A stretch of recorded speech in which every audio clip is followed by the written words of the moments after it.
Okay, today I'm going to talk about the most common signs or symptoms that indicate that the throttle body is either dirty or is failing. In this particular case, I'm going to refer very specifically to the electronic throttle body, like the one we have here. So, the first sign is problems with the idle speed, and generally what will be most noticeable in the vehicle is a very low idle speed, lower than normal, and as a result of this we will have that annoying symptom. This is that the car shakes when we are at a stop sign, when we are at a traffic light, when we stop the vehicle with the engine running, we will notice that sign or symptom that the car shakes and has a very low idle speed. And in this case, it is important to mention that generally vehicles will idle at between 700 and 900 revolutions per minute. So, many times what happens is that those numbers go down and the vehicle starts to shake, and in very extreme cases it can even turn off when going over bumps or at traffic lights, and that would most likely indicate that the throttle body is very dirty because the dirt itself is altering the air intake, even though the opening angle that we have here on the part of the computer is correct, and that causes the vehicles to shake. So, in those cases, what is the solution? Well, directly check the condition of the throttle body, and if it is dirty, the most advisable thing to do is to clean it. Another thing also when we have this type of problem is that if we have a throttle body that is very dirty, we also have to keep in mind that probably the entire air intake is dirty, and that generally will include the air filter, the sensor, and we also have to check that this duct, which is the air intake duct, is installed correctly, that the clamps work, and that it is not perforated or that it does not have cracks or holes. That could be causing uncontrolled air to enter from the outside, which is not filtered and which is permanently dirtying the plate or the throttle butterfly with dust and other types of debris that can get in.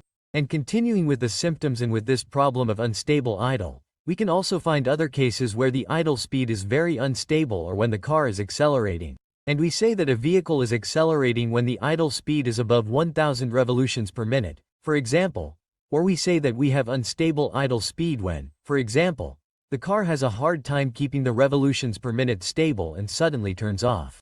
So, these types of symptoms can occur for many reasons in a vehicle, not just the throttle body, but in this video we are talking about the throttle body, and when the throttle body causes these symptoms or gives us these signals, it is actually caused by different situations, such as when the throttle body is dirty and suddenly, for example, we have to disconnect the battery, either we disconnect it for some reason or because the battery has to be changed.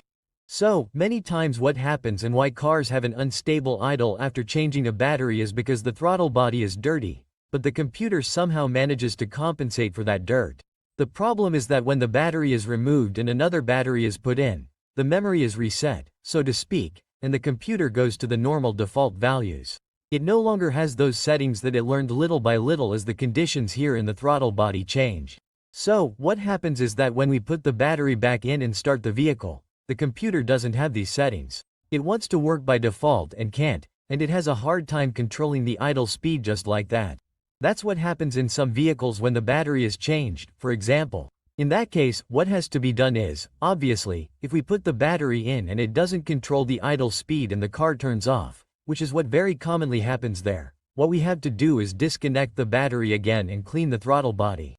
So, we clean the throttle body, reconnect the battery, start the vehicle, and generally with that the vehicle works normally again, since at that point we are resetting the system.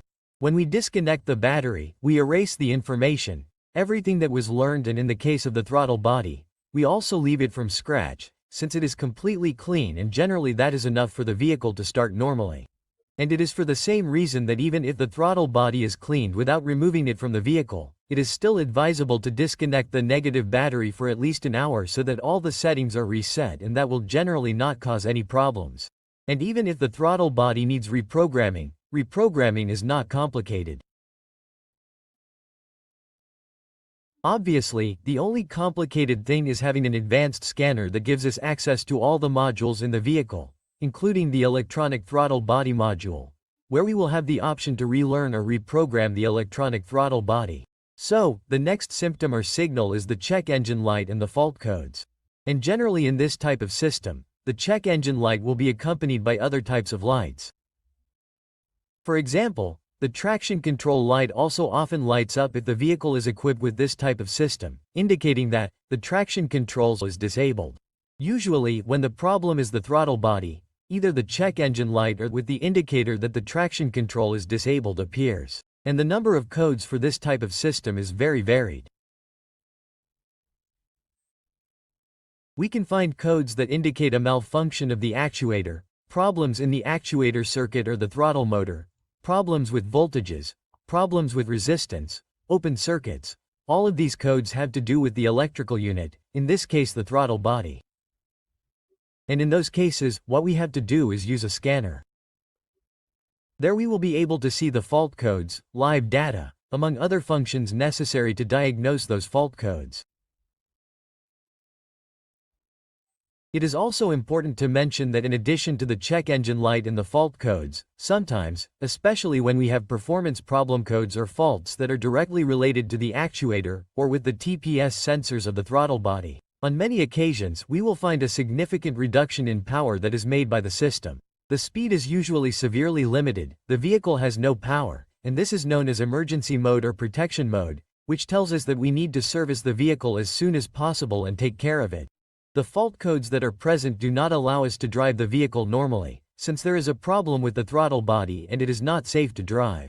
And continuing with the subject of faults, we have what are called intermittent faults. And intermittent faults, or what is usually seen with this type of intermittent faults, is that, for example, at a certain moment we start the vehicle or park the vehicle or are driving the vehicle.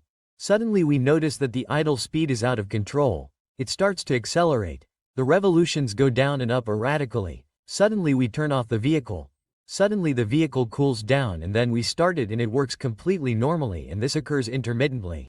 So, when this happens, even if the vehicle is already driven normally, it is best to take the vehicle to the mechanic to have it checked for fault codes. In addition to this, it is also important to mention that idle speed problems can also be due to vacuum leaks, which are also quite common, and if we ignore them, they make diagnostics very complicated. As we can see here, for example, we have the throttle body here, but we have this air intake, and here through this air intake there are many hoses, and not only here, but also all around the intake manifold we are going to have different connections that can cause vacuum leaks. So, these vacuum leaks also cause unstable idle speed, and we can have problems because too much air enters, that does not pass through or that has not been measured here in the MAF sensor. So these are the signs or symptoms of failure that may indicate that we have a problem with the throttle body. And that's all for now. Thank you very much. Don't forget to like the video if you enjoyed it or found it useful. That helps me a lot. That's all for now. Thank you very much and see you next time.